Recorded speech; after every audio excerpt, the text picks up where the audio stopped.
Now, in terms of, you mentioned soda, kids drinking soda at a young age and their teeth being silver.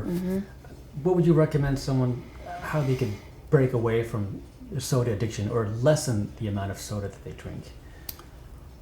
You know, to start with, there are great natural alternatives. So I would say go to, find your natural food store in your community. If you don't have a natural food store, definitely look online. There are a lot of great natural soda alternatives, and a lot of them are using sweeteners that are less processed. That would be a healthier alternative than a lot of the more processed sweeteners that we see. So you want to avoid things like aspartame, for example.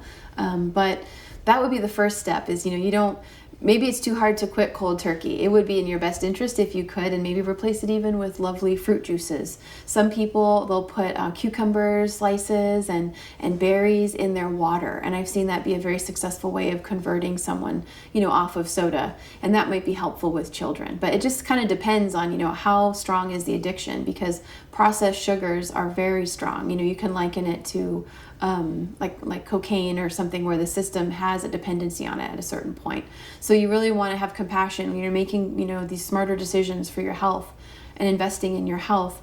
Do it gradually so you can support yourself, so that you don't, maybe have a regression or fall off the wagon, the more we can support ourselves. So I would say, juice, like fresh fruit juices. If you're lucky enough to have, a juicery in your community where they have those beautiful raw juices, they taste amazing, they make you feel amazing, and they're still sweet, So there are a lot of different ways we could wean ourselves off of the processed things.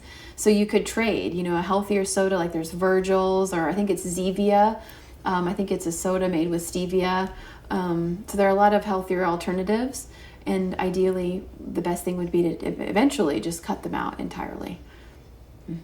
Well, how dangerous is soda then?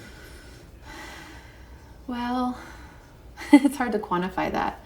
If we just look at, I guess a great way to describe the differences is like I know so many people, and you can look online and research different people say, I quit drinking soda. I was drinking, however many sodas a day, and these poor people have like a huge a gut, and that like fat deposit there is a very dangerous sign. It could be like a precancerous thing. So people will show these before and after photos of I quit drinking soda, and look how different my stomach looks. They have like a flat stomach. They don't have kind of more of that kind of pot belly, or excess fat in that region.